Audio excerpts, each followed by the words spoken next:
A ver, ¿a quién no le ha pasado? Después de años de carrera, de ir para arriba, de repente es como si algo pisara el freno. Se empieza a sentir una resistencia muy rara a hacer precisamente aquello que antes nos daba el impulso. Es una sensación extraña, que te deja un poco fuera de juego y que muchísimos profesionales con experiencia conocen, pero que muy bien. Y de repente, buscar trabajo, prepararse una entrevista, vamos, todo lo que antes era el pan de cada día se convierte en algo que provoca un malestar casi físico. Es un rechazo que viene de las entrañas y que si lo piensas no parece tener ninguna lógica.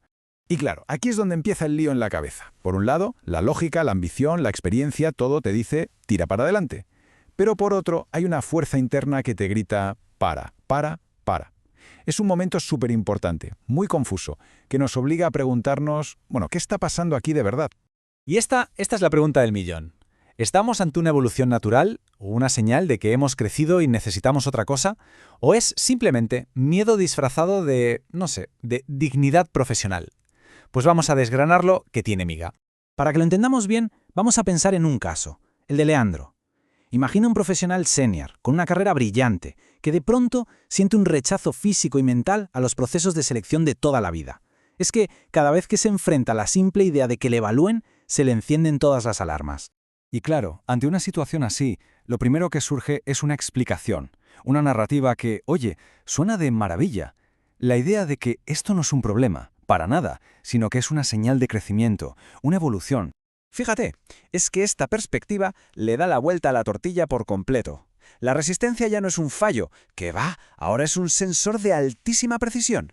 Es el cuerpo, con toda su sabiduría, el que te está diciendo, oye, este marco, el de ser evaluado así, ya no es para ti. Y este relato es que te da un subidón. Convierte la ansiedad en dignidad, el miedo en criterio. Y te sugiere que lo que te pasa es que has evolucionado de forma natural hacia un rol más potente, más independiente, el de consultor. Suena genial, ¿verdad? Pero, ¿es esta toda la verdad? Vale, vamos a meternos en faena, porque si rascamos un poquito en la superficie de esta historia tan bonita y reconfortante, pues empiezan a aparecer algunas grietas, algunas cosillas que no terminan de cuadrar. Y aquí tenemos la primera gran pista. A ver, una cosa es que la resistencia aparezca como un filtro inteligente, ¿no? Que se active cuando detectas que una oferta, concretamente, no te encaja. Pero otra muy distinta es que ese mulo se levante ante cualquier posibilidad de evaluación, incluso antes de saber de qué va. Esto huele más a mecanismo de defensa que a otra cosa. Y ojo a esto, a cómo se simplifica la idea de poder. Pensar que empleado es igual a débil y consultor es igual a fuerte es, seamos sinceros, una fantasía. La realidad del mercado es que un empleado senior con talento y experiencia tiene un poder de negociación brutal.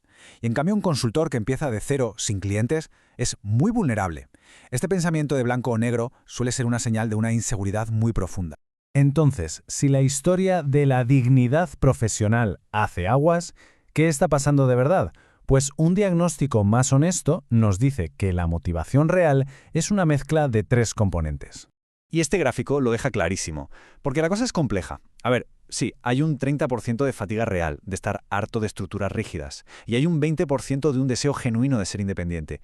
Pero la porción más grande del pastel, la mitad, el 50%, es un puro mecanismo de defensa para proteger un ego que se siente vulnerable.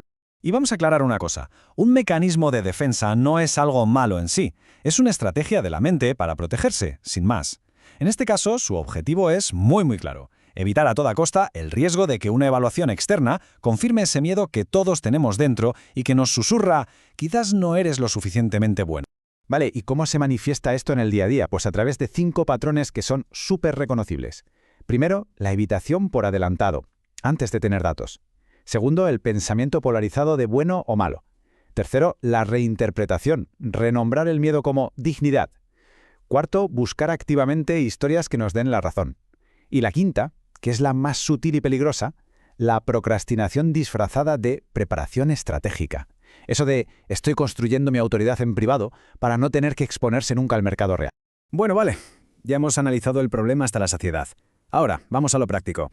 En lugar de quedarse dándole vueltas en la cabeza, hay un plan de acción, un experimento concreto para obtener datos del mundo real y descubrir qué hay de cierto en esa aspiración de ser consultor. La idea es súper sencilla y de muy bajo riesgo. El objetivo aquí no es conseguir un cliente, es solo poner a prueba la hipótesis.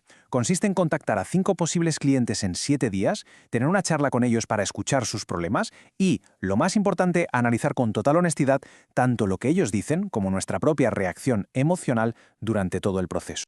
Y para interpretar los resultados, esta tabla es oro puro. A ver, las conversaciones fluyen, generan energía e interés. Las críticas, incluso las duras, ¿se ven como información útil? Esas son señales de una transición real. Pero si por el contrario lo que aparece son excusas para no llamar, justificaciones y un agotamiento profundo, eso, amigos, apunta directamente a que el mecanismo de defensa está al volante. Pero, un momento. ¿Y si vamos todavía un paso más allá? ¿Y si el problema no es solo una estrategia de carrera o un mecanismo psicológico? El análisis final nos lleva a la raíz, al núcleo de nuestra identidad profesional.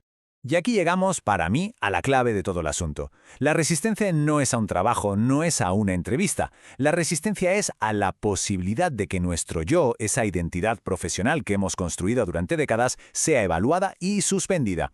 El miedo no es a no conseguir un puesto, es a que quede demostrado que no valemos. Esta idea es potentísima, de verdad. El pavor de fondo es existencial. Es esa creencia, casi siempre inconsciente, de que nuestro valor como personas depende de la validación externa. Y si esa validación se retira, sentimos que, literalmente, dejamos de existir. Y para evitar ese dolor tan profundo, la mente prefiere no jugar, no exponerse. Y cerramos con una pregunta que puede cambiar las reglas del juego.